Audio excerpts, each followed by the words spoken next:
오늘 우리에게 주신 하나님의 말씀은 사도행전 13장 4절로 12절에 있는 말씀입니다. 사도행전 13장 4절로 12절에 있는 말씀입니다. 제가 봉독해 올리겠습니다. 사도행전 13장 4절에서 12절. 두 사람이 성령의 보내심을 받아 실루기아에 내려가 거기서 배 타고 구브로에 가서 살라메에 이르러 하나님의 말씀을 유대인의 여러 회당에서 전할세. 요한을 수행원으로 두었더라. 온 섬 가운데 지나서 바보에 이르러 바예수라 하는 유대인 거짓 선지자인 마술사를 만나니 그는 총독 서기오 바울과 함께 있으니 서기오 바울은 지혜 있는 사람이라 바나바와 사울을 불러 하나님의 말씀을 듣고자 하더라. 이 마술사 엘루마는 이 이름을 번역하면 마술사라. 그들을 대적하여 총독으로 믿지 못하게 힘쓰니 바울이라고 하는 사울이 성령이 충만하여 그를 주목하고 이르되 모든 거짓과 악행이 가득한 자여 마귀의 자식이요 모든 이의 원수요 주의 바른 길을 굳게 하기를 그치지 아니하겠느냐. 보라 이제 주의 손이 내 위에 있으니 내가 맹인이 되어 얼마 동안 해를 보지 못하리라 하니 즉시 안개와 어둠이 그를 덮어 인도할 사람을 두루 구하는지라. 이에 총독이 그렇게 된 것을 보고 믿으며 주의 가르치심을 놀라게 여기니라. 아멘. 오늘 사도행전 13장 4절로부터 12절에 있는 말씀의 제목 성령의 인도하심을 따라라는 말씀으로 말씀을 증거하려고 합니다. 자, 오늘 좋은 날입니다. 복된 날입니다. 하나님께 여러분들에게 축복하여 주실 것이고 하나님의 여러분들 오늘도 존귀한 자로 여겨주시는 은총의 시간들이 되어줄 줄로 믿습니다. 자, 우리가 오늘 비대면으로 예배 드리는데 우리 신앙인들에게 비대면 예배가 있을까요? 없습니다. 왜요? 우리 여러분들이 어느 곳에 있든지 비록 교회당이 아니라 할지라도 가정에서, 차 안에서 또는 어떤 숙소에서 예배 드릴 때 그곳에 누가 앞에 계실까요? 하나님이 계시기 때문에 미안하지만 그리스도인들에게 비대면 예배라는 없습니다. 내가 오늘 하나님 앞에 나아가는 그곳이 뭐다? 하나님의 면전 앞에 드려지는 예배이기 때문에 대면 예배라는 것입니다. 세상 사람들은 그것을 모르고요. 뭐 교회가 비대면 예배로 드려야 되느냐라고 얘기하고 있지만 그건 잘 모르는 얘기입니다.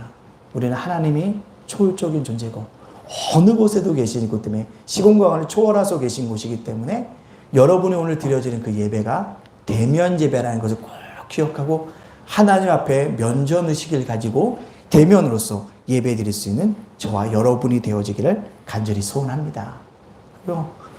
오늘 본문을 보니까요. 안디옥 교회가 선교사들을 파송했습니다. 누굽니까? 바나바와 사울입니다.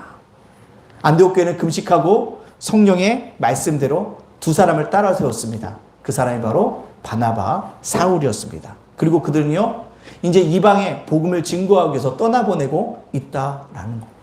근데 오늘 떠나보면서 4절 말씀에 참 재미있는 말씀을 우리에게 해주고 있어요. 4절 말씀입니다. 4절 말씀 제가 읽겠습니다. 두 사람이 성령의 보내심을 받아 실루기아에 내려가 거기서 배 타고 구브로에 가서.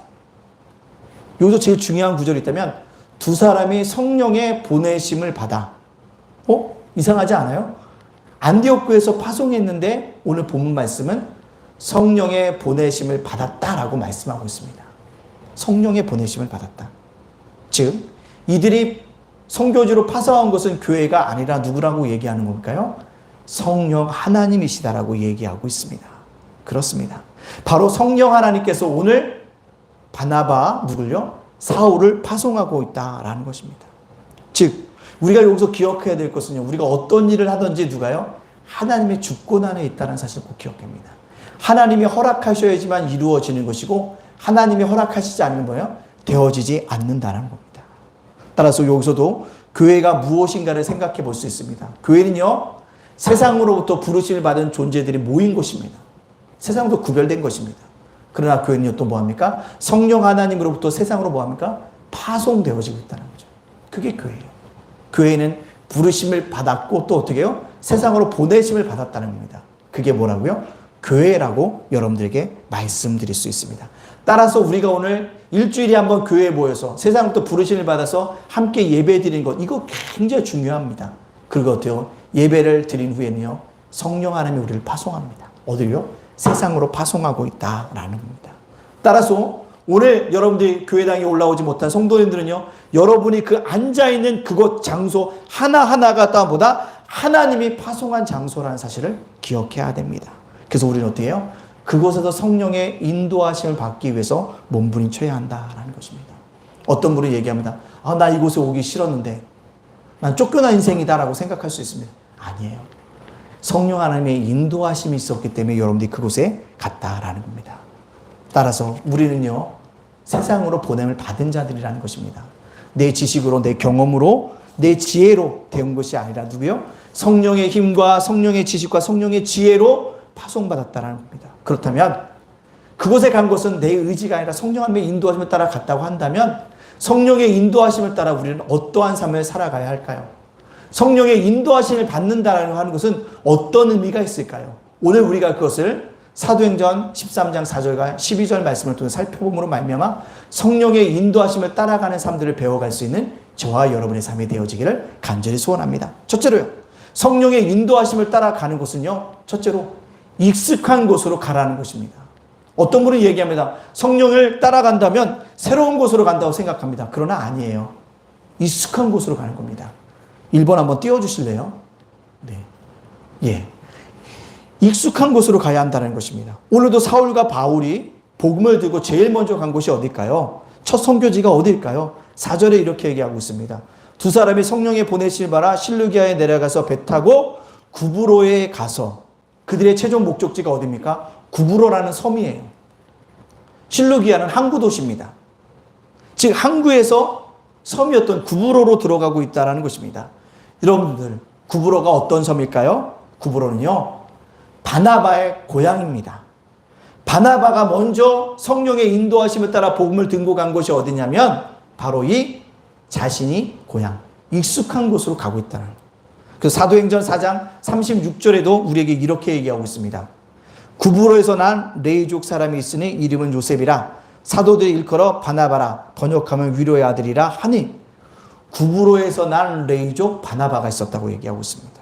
즉 바나바는 자신이 익숙한 고향으로 뭐합니까? 복음을 들고 가고 있습니다. 바나바 사울이 첫 번째 복음을 들고 간 곳은요, 이 구브로라는 섬에는요, 유대인들이 많이 살고 있다는 것입니다. 유대인들이 많이 살면서 그걸 뭐요? 회당도 짓고 있다라고 성경은 말씀하고 있습니다. 5절에 이렇게 얘기하고 있습니다. 살라미에 이르러 하나님의 말씀을 유대인의 여러 회당에서 전할세 요한을 수행원으로 두었더라. 구브로라는 섬은 사실은 유대인 땅이 아닌데요, 회당에 지어져 있었습니다. 그 회당에 지어져 있었다는 것은 유대인들이 많이 살았음을 뜻합니다. 왜 이들이 구브로 섬에 갔을까요? 그것은요, 바벨론이 이스라엘 침공합니다. 그때 그 침공을 피해서 바벨론의 포로로 끌려가기 싫은 사람이 뭐예요? 배 타고 어디요? 구브로에 정착했다는 거죠, 섬에. 그래서 많은 유대인들이 있었고 거기서 뭘 줬다고요? 회당을 가지고 지어서 하나님과 교통하는 시간들을 가지고 있었다라는 것입니다. 그렇습니다. 우리가 성령의 인도하심을 따라 갈 구이는 어디냐면 익숙한 곳으로 가야 한다는 것입니다. 어떤 분은 성령의 인도하심을 따라가면 전혀 내가 새로운 곳으로 갈 것이라고 생각하고 있지만 처음에는요, 익숙한 곳으로 가는 겁니다. 그럼 여러분들에게 성령의 인도하심을 따라갈 때 가장 익숙한 곳은 어딜까요? 가정입니다. 여러분들이 내 가정에 가서 뭐예요? 불신자를 복음을 증거해야 합니다. 근데요, 가정 내 불신자를 예수 믿게 하기가 제일 어렵습니다. 왜 그럴까요? 나를 너무나 잘 알고 있기 때문에 그렇습니다. 나의 가식과 외식이 그들에게 뭐하지 않습니까? 통하지 않기 때문에 그렇습니다.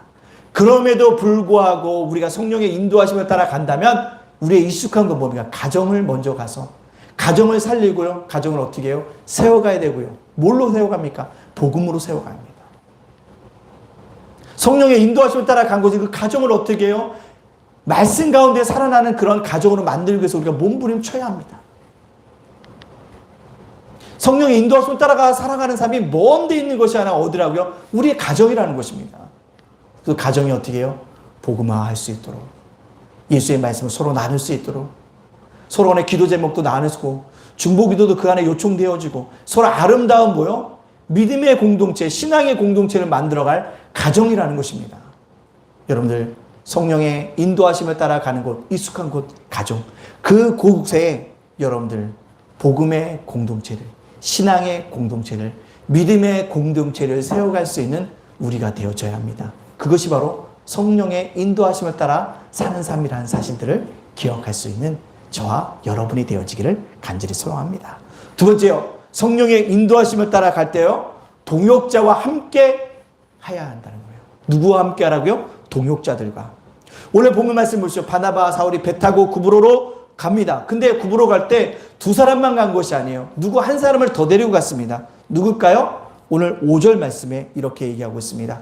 살라미에 이르러 하나님의 말씀을 유대인 여러 회당에서 전할세 요한을 수행원으로 두었더라. 요한을 수행원으로 두었더라. 라는 것입니다. 즉 누굴 데리고 갔다고요? 요한입니다. 그의 이름은 누구냐면 우리가 잘 알고 있는 이름이에요. 누구냐면 바로 마가입니다. 마가. 오늘요. 바나바와 사울은요. 구브로로 들어갈 때 마가라는 수행원을 데리고 가고 있다는 것입니다. 바나바와 사울은 뛰어난 사람들이에요. 예루살렘 교회에서 인정받은 평신도 사역자가 누굽니까? 바나바입니다. 그래서 안디옥에 파송된 자가 아닙니까? 사울은 누굽니까? 다메섹에서 예수를 만나서 완전히 핍박죄에서 예수님의 증거자로 변화된 사람이 아닙니까? 그럼에도 불구하고 그 위대한 사람들 곁에도 누가 필요하다? 동역자가 필요하다는 것입니다. 그렇습니다. 우리가 성령의 인도하심을 따라갈 때도 반드시 누가 필요하다? 이런 동역자들이 필요하다는 것입니다. 오늘 본문에 동역자라는 얘기를 안 쓰고 뭐라고 썼습니까? 수행원이다라고 표시하고 있습니다. 수행원이라는 뜻은요. 헬라의 원뜻을 찾아보니까 배 밑에서 노를 젓는 노예를 뜻합니다. 배 밑에서 노는 노예. 근데 그것이 현대적 의미로는 노예라는 개념보다는 뭡니까? 동역자라는 의미가 훨씬 가깝습니다. 바로 바나바, 사울도요. 성령의 인도하심을 따라갈 때도 동역자가 필요하듯 우리가 성령의 인도함을 따라갈 때도 뭐가 필요하다고요? 성령의 동역자가 필요하다는 것입니다. 그래서 여러분 뭐합니까? 내 삶에 성령의 인도하심을 따라갈 때 동역자를 달라고 반드시 강구해야 합니다. 어제 깜짝 놀라셨죠? 카톡에 우리 예담교회 전체에 카톡방을 묶었습니다. 참 팬데믹 시작하면서 많은 교회가 카카오톡으로 묶었는데 참 고민을 많이 했어요. 그러다가 이제는 안 되겠다. 우리 성도들과 함께 교제하고 성도들의 끈들을 놓치지 않고 해야겠다 생각해서 단톡방을 만들었고 교회 소식과 성도들 소식을 알린 방으로 또 중보기도 요청하는 방으로 또 이렇게 이야기하고 또 서로 간에 소통과 교제의 장으로 만들어야겠다 해서 단톡방을 만들었습니다. 근데 거기 올릴 때요. 제가 꼭 부탁드리고 싶은 거는 정치적인 글들과 어떤 의도가 있는 것은 올리지 마세요. 링크하지 마십시오. 또 사업적인 용도로서 결코 사용하지 마시고 이 세 가지만 우리가 함께 사용할 수 있도록 한다면 아름다운 단톡방이 될 수 있을 것입니다. 왜 그것을 만드냐? 동역자가 필요하기 때문에 그래요. 이 팬데믹 시대에 우리가 각자 있잖아요. 그러다 보니까요. 제가 아파트에 살다 이렇게 밤중에 누워보면요. 집집마다 큰 소리가 많이 나요. 집집마다 큰 소리가 많이 납니다. 왜 그럴까요? 한 번도 그렇게 같이 있어 본 적이 없었는데 같이 있다 보니까 뭐요? 부딪히는 거죠. 여러분들 그냥 그 부딪히는 사람이 뭐예요? 동역자라는 사실을 기억해야 합니다. 그 부딪히는 삶 속에서 우리가 뭐 해야 돼요? 누군가가 내 이야기를 들려주면 뭐가 필요하다? 동역자가 필요하다는 것입니다. 여러분들 성령의 인도하심을 따라갈 때도 동역자가 되어줘야 합니다. 누군가가 나의 동역자가 되어주길 원하듯 여러분들이 누군가의 동역자가 뭐입니까? 되어줘야 한다는 사실입니다. 오늘 마가는 그러한 사람이었다는 거죠. 바나바, 사울의 동역자가 되어줬습니다. 정말 이 마가는요 대단한 사람입니다. 성령이 임할 때 초대교회 성령이 오순절에 임했던 누구의 다락방에서 임했답니까? 마가의 다락방입니다. 맞습니다. 마가의 어머니의 큰 부자였어요. 그 120명이 함께 들어갈 수 있는 다락방을 갖다 모아놨다는 거죠. 그런 인물입니다. 또 기억하십니까? 베드로가 감옥에 갇혔을 때 간신히 하나님의 성령의 인도하신 대로 감옥에 풀려났을 때 사도 베드로가 제일 먼저 뛰어간 집이 누구냐면 놀대라는 여자가 나올 때까지 문을 두들겼던 집이 바로 마가 요한의 어머님의 집이었습니다. 예루살렘 교회, 모태가 되어지는 귀한 교회였습니다. 그래서 요즘에 보면 주변에 가정교회가 많이 생기고 있어요. 가정교회는 가정에서 드려지는 것이 아니라 초대교회가 가정교회가 모태였기 때문에 가정에서 주님의 이름의 공동체를 이루어가기 위해서 몸을 치는 교회들이 꽤 많아지는 것들을 볼 수가 있습니다. 그게 왜 그럴까요? 동역자를 세워가는 겁니다. 여러분들 성령의 인도하심을 따라 살아가는 길에 동역자들이 필요합니다. 우리 예담교회 성도들은요 서로 간에 모여 동역자가 되어줄 수 있는 그런 아름다운 관계를 맺어갈 수 있는 믿음의 백성들이 되어지기를 간절히 원합니다. 예담교회가 여기까지 왔어요. 이번 주에 3명의 목사님이 왔어요.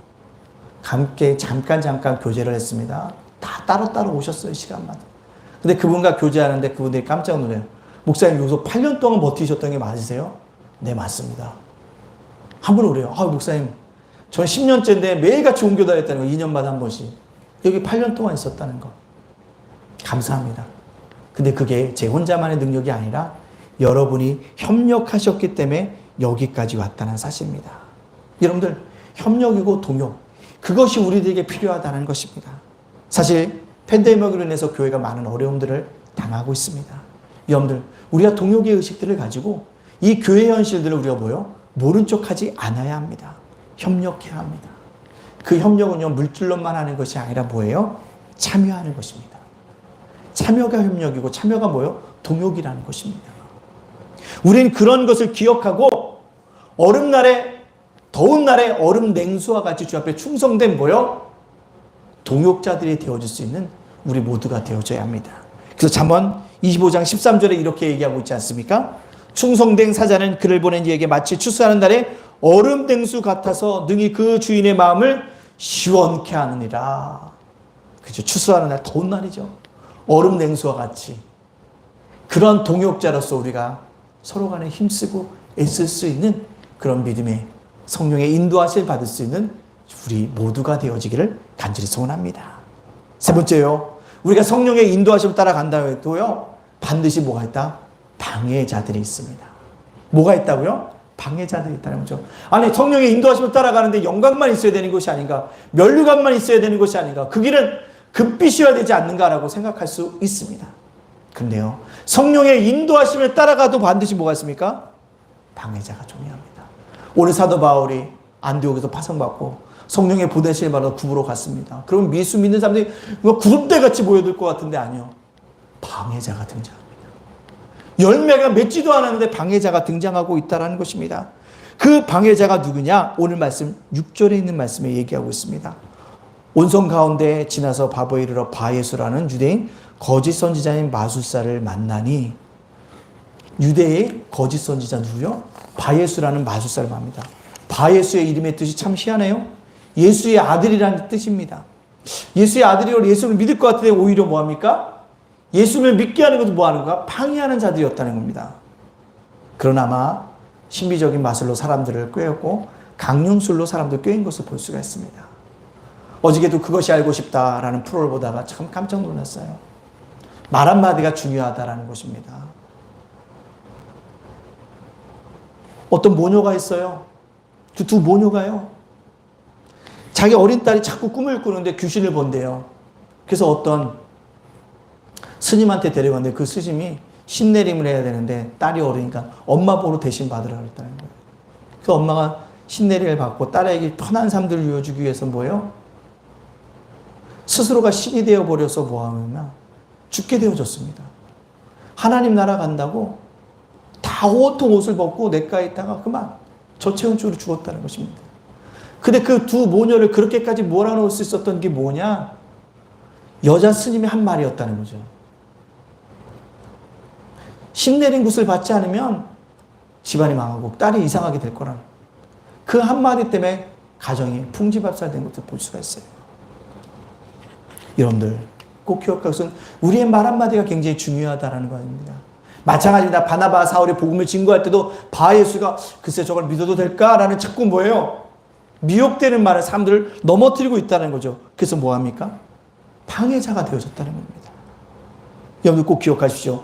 우리가 성령의 인도하심을 따라 걸어가도요, 방해자가 등장합니다. 여호수아가 가나안 땅에, 약속의 땅에 들어가려고 합니다. 근데 첫 번째 등장하는 것이 뭐예요? 여리고 성이잖아요. 가나안 입성의 큰 방해물 여리고성 앞에 막닥뜨린다는 사실입니다. 아니 가나안 약속하신 땅에 쉽게 들어가면 될 텐데 여리고성이라는 거대한 성이 여호수아 이스라엘 백성 앞에 등장하게 되어집니다. 다니엘이요 하루에 3번씩 기도합니다. 얼마나 경건해요. 얼마나 신령해요. 얼마나 영적인 사람입니까? 근데 그를 존경하는 사람들보다 뭐합니까? 참소하는 사람들이 더 많아지고 있다는 겁니다. 방해자들이 늘어나고 있다는 것입니다. 예수님도요, 3년 동안 12제자 잘 키웠습니다. 동고동락하셨습니다. 잘 가르쳤습니다. 잘 먹으셨습니다. 근데요, 그 중에 누가 있어요? 가룟 유다가 등장한다는 것입니다. 결국 예수님이 뭐 합니까? 팔잖아요. 이것이라는 겁니다. 여러분들, 우리가 신앙생활 잘하고 성령의 인도하심을 따라가면 늘 면류관의 길이 크고 그 길이 열릴 것 같고 화려한 영광의 길이 열릴 것 같지만 아니에요. 방해자가 있음을 꼭 기억해야 합니다. 그 방해자가 있음을 기억하면 어떻게 합니까? 내가 이 방해자가 있으니까 이게 성령의 인도하심이 아니구나 라고 포기하지 말고요. 방해자가 등장하면 내가 온전히 성령의 인도하심을 받고 있구나. 그렇기 때문에 이런 방해자가 등장하는구나 라는 것을 깨달아야 합니다. 그래서 내 길을 굳건하게 뭔가 갈려가야 돼요. 방해자가 되다 이 길은 성령의 인도하심이 아닌가 보다 뒤돌아가자가 아닙니다. 내가 성령의 인도하심을 할 때 그 길을 따라갈 때 방해자는 이 길이다. 이 방해자만 내가 끝까지 이겨가면 분명히 성령 하나님의 큰 축복, 큰 은혜, 큰 사랑이 있을 것이라고 조금만 더 뭐합니까? 걸어가면 됩니다. 조금만 더 실망하지 말고 뭐하고요? 기도하고 나가면 하나님의 역사가 일어납니다. 우린 그것을 바라보고 살아갈 수 있는 우리 모두가 되어지기를 간절히 소원합니다. 마지막으로요. 성령의 인도하심을 따라가도요. 반드시 뭐가 있다? 영적인 전쟁이 있다는 사실입니다. 사절 한번 띄워주시죠. 예. 성령의 인도하심을 따라가도요. 영적인 전쟁이 있다는 사실을 알아야 합니다. 영적인 전쟁이 없을 것 같죠? 아니에요. 영적인 전쟁이 일어나는 것입니다. 성령의 인도하심을 따라가는 곳에요. 악한 영도요. 함께 우리를 대적하고 있다는 것입니다. 바에스가 서기오 바울이 복음을 듣고자 했는데요. 듣지 못하도록 뭐합니까? 방해합니다. 바나바 사울을 대적합니다. 8절 말씀에 이렇게 얘기하고 있지 않습니까? 이 마술사 엘루마는 이 이름을 번역하면 마술사라 그들을 대적하여 총독으로 믿지 못하게 힘쓰니 바에수가 총독이 믿지 못하도록 애쓰고 있습니다. 서기오 바울은 예수를 믿으려고 하는데 믿지 못하게 하고 있다는 것입니다. 서기오 바울이 누굽니까?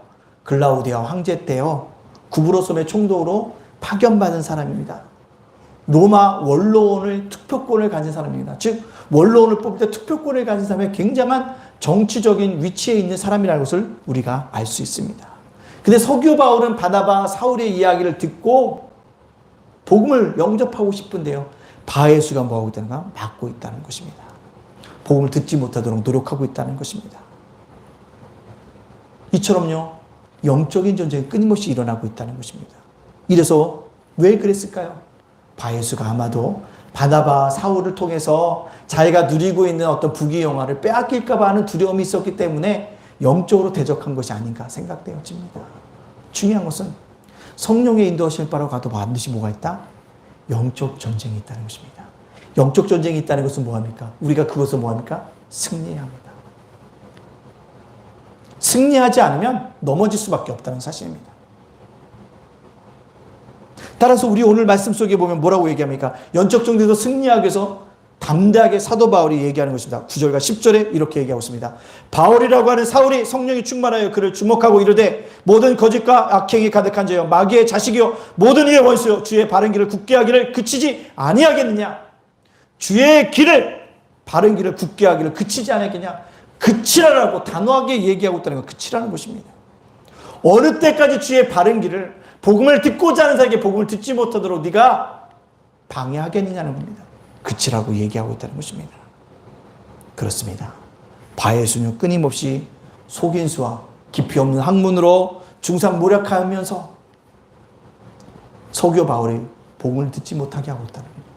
그래서 누구와 하는 일이 똑같아요? 마귀가 하는 일과 똑같습니다. 끊임없이 뭐합니다? 속임수합니다. 학문으로 우리는 뭐합니까? 중상모략합니다. 그러나 우리는 그럴 때일수록 뭐합니까? 마귀들과 대응 싸워야 한다는 것입니다. 오늘도 사도 바울은 성령에 충만하였다는 것입니다. 그렇습니다. 우리가 성령의 인도하심마다 영적인 전쟁이 있는 곳에서 승리하기 위해서는 성령에 충만해야 합니다. 그러기 위해서 뭐합니까? 기도하셔야 돼요. 말씀 보셔야 합니다. 그 여러분들 마음속에 뭐합니까? 깊은 주님을 찾고자 하는 열망이 있어야 합니다. 그럴 때 뭐합니까?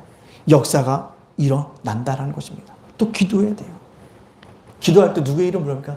예수의 이름을 부르고 기도해야 한다는 사실입니다. 왜요? 예수의 이름만이 영적인 전쟁에서 승리할 수 있게 하는 능력이기 때문에 그렇다는 것입니다. 또 뭐합니까? 예수의 이름을 부르라는 겁니다. 야고보서 4장 7절에 뭐라고 얘기합니까? 그런즉 너희는 하나님께 복종할지어다. 마귀를 대적하라. 그리하면 너희를 피하리라. 그렇습니다. 마귀를 대적해야 하는 것입니다. 영적인 전쟁에서 승리해야 되는 것입니다. 외적 마귀와 영적 전쟁도 중요하지만 사실 여러분 안에는 내적인 영적 전쟁도 우리가 충분히 이루어져야 합니다. 내 속에 있는 마귀는 무엇일까요? 탐욕이에요. 시기입니다. 질투입니다. 음욕입니다. 미움입니다. 시기입니다. 음란입니다. 사기입니다. 또 한 가지 뭐예요? 무기력입니다. 우리 안에 영적인 전쟁이 일어나고 있는 게 뭐냐면 그리스도인들이 이 팬데믹으로 인해서 가장 많이 느끼는 게 영적인 무기력이에요. 우리가 이 영적인 무기력에서 벗어나지 못한다면 어떻게 해요? 승리할 수가 없다는 것입니다. 성령을 인도하심을 따라갈 때 이 영적인 전쟁에 승리하기 위해서요. 이 영적인 무기력을 예수의 이름으로 이겨나갈 수 있어야 하는 것입니다. 물리쳐야 하는 것입니다. 그러므로 말미암아 우리가 뭐 할 수 있어요? 승리하는 인생이 되어질 수 있다는 것입니다. 성령의 인도하심을 따라가도 이렇게 영적인 전쟁이 또한 방해자가 있음을 날마다 기억하고 살아갈 수 있는 우리 예단 가족들이 되어지기를 간절히 바랍니다. 말씀 마치려고 합니다. 미국 하버드 대학교에서 신학과 철학을 가르쳤던 독일 출신의 폴 틸레이라는 사람이 있습니다. 그 교수님이 쓴 경계선 위에서라는 책이 있습니다. 그 책에 보면 그는 이렇게 얘기합니다. 인생이란 경계선상에 서 있는 존재다. 항상 현실과 상상 사이에 서 있고 이론과 실제 사이에 서 있고 타율과 자율 사이에 서 있고 교회와 사회 사이에 서 있다라고요. 우리 인생은 경계선상에 서 있다는 것입니다. 그래서 하나님께서 이 경계선상에서는 우리에게 끊임없이 바른 결단을 내리도록 우리 안에 성령을 보내주시고 있고 성령의 인도하심을 받고자 여러분들의 마음을 두드리고 계시다는 것입니다. 여러분들 인생의 경계선 앞에서 성령의 인도하심 따라서 순종함으로 말미암아 하나님을 기쁘시게 하는 삶의 몸으로 하나님을 기쁘시게 하는 삶의 방향으로 하나님을 기쁘시게 하는 삶의 목적으로 여러분들에게 순종함으로 나감으로 말미암아 하나님께서 여러분들을 존귀하게 여겨주시는 은혜와 축복들을 누릴 수 있는 우리 예단 가족들 다 되어주시기를 주님의 이름으로 축복합니다. 아멘. 기도하겠습니다. 그렇습니다. 주님, 우리가 인생의 경계선성에 서 있습니다. 그럴 때 우리가 성령의 인도하심을 따라서 바른 길로 걸어감으로 말미암아 주님을 존귀케 되어지는 귀한 삶들 살아갈 수 있도록 하나님 우리 삶들 주장하여 달라고 주신 말씀을 기억하며 우리 함께 기도하며 담대해 나가도록 하겠습니다. 함께 기도하겠습니다. 사랑의 하나님, 능력의 하나님, 우리 붙드시고 우리를 인도하여 주시기 원합니다. 그렇습니다. 우리가 성령의 인도하심을 받고 가고 있습니다. 주님, 성령의 인도하심을 받고 갈 때 아버지 하나님 익숙한 곳으로 걸어갈 수 있도록 인도해주고 성령의 인도하심을 받고 갈 때 아버지 하나님 정말 내가 아버지 하나님 도격자들과 함께 걸어가게 하여 줘. 내가 아버지 하나님 성령의 인도하심을 받고도 방해자가 있습니다. 영적의 전쟁이 있습니다. 거기서 내가 이것처럼 외치며 아버지 하나님 나감으로 말미암아 성령의 인도하심을 받고 순종함으로 말미암아 바른 길을 선택할 수 있는 믿음의 삶들이 될 수 있도록 하나님께서 허락하시고 인도하여 주시는 귀한 역사가 있게 하여 주시옵소서. 무리지며 예수님의 이름으로 축복하며 기도합나이다. 아멘. 두 번째로 기도하겠습니다. 예단교회 성장과 부흥을 위해서 이 시간 합심해서 기도하겠습니다. 사랑의 하나님 감사합니다. 우리 예단교회가 날마다 성장할 수 있도록 인도해 주시고 부흥할 수 있도록 인도해 주시고 하나님께 붙잡으시는 아름다운 역사 일어날 수 있도록 주기도하여 인도하여 주시는 귀한 역사 일어날 수 있도록 아버지께 허락하시고 인도하여 주시는 귀한 역사 일어날 수 있도록 주기도하여 인도하여 주시는 아버지 귀한 발각 경륜 나타날 수 있도록 붙드시고 우리를 인도하여 주시는 귀한 역사 일어날 수 있도록 인도하여 주시기 원합니다. 주의 발각 경륜 일어날 수 있도록 인도하여 주시고 하나님께서 함께해 주시는 귀한 역사 있기로다. 하나님의 뜻하신 말씀 아버지 기억하고 인도하여 주시고 아버지 예단교회를 이끌어갈 수 있는 귀한 역사 일어나기도 아버지 예단교회를 인도하여 주시는 귀한 역사 일어날 수 있도록 주기도하여 인도하여 주시는 귀한 역사 있게 하여 주시옵소서. 세 번째로 기도합니다. 주님, 팬데믹 상황에 있습니다. 주님, 속히 회복의 은혜가 있기를 원합니다. 아버지 궁일의 중에도 아버지 진도제도 궁일의 역사가 일어나기 원합니다. 이 시간 우리 기도하며 담대히 나가도록 하겠습니다. 사랑의 하나님 감사합니다. 팬데믹으로 해서 일상이 많이 무너져 냈습니다. 그 속에서도 우리가 믿음의 온전히 계신 예수를 우리가 발견하며 어림은 무너지며 스스로에게 하시면 되며 귀한 역사 일어날 수 있도록 지켜서렇게 인도하여 주시는 귀한 역사 일어나기 원합니다. 제발 가진 일 일어나기 원합니다. 한국의 역사 일어날 수 있도록 지켜서렇게 인도하여 주시는 귀한 경력이 나타나기 원합니다. 아버지 우리를 지켜주시고 아버지 우리를 인도해 주시고 제가 내가 이 말지는 아름다운 내 역사 일어날 수 있도록 지켜서렇게 인도하여 주시는 귀한 신명 되어주며 귀한 역사 일어날 수 있도록 하나님께 어려움 드시고 우리를 인도하여 주시는 귀한 경력이 나타날 수 있도록 인도하여 주옵소서. 아버지 하나님 속에 복의 역사 일어납니다. 아버지 인도해 주시는 귀한 역사 일어납니다. 저의 역사 일어날 수 있도록 지켜서렇게 인도하여 주시는 귀한 역사 있게 하여 주시옵소서. 감사드리며 예수님의 이름으로 축복하며 기도합니다. 아멘. 마지막으로 기도할 것은 우리 성도들을 위해서 기도하시고 사명자들을 위해서 기도하겠습니다. 사랑의 하나님 감사합니다. 우리 성도들을 하나님 지켜주세요. 아버지 성도들의 가정을 지켜주세요. 성도들의 자녀를 지켜주세요. 생업과 일들을 주게 주시는 귀한 역사 일어날 수 있도록 인도해 주시고 아버지 목사의 사명들 감당케 하여 주시고 아버지 사무로 사명 감당케 하여 주시고 아버지 하나님 정말 직분자들이 사명의 권사들이 안수집사님들의 사명 감당하는 기회가 돌아갈 수 있도록 주님들에게 인도해 주는 아름다운 역사 일어날 수 있도록 주님들에게 인도해 주는 귀한 역사들이 일어날 수 있도록 역사해 주시고 함께 하여 주시옵소서. 하나님 그러므로 말며 주기도 원하시고 주기에 빠진 역사 있게 하여 주시옵소서. 감사드리며 예수님의 이름으로 기도합니다. 아멘. 찬송가 우리 50장 부르면서 준비하신 예물 드리도록 하겠습니다.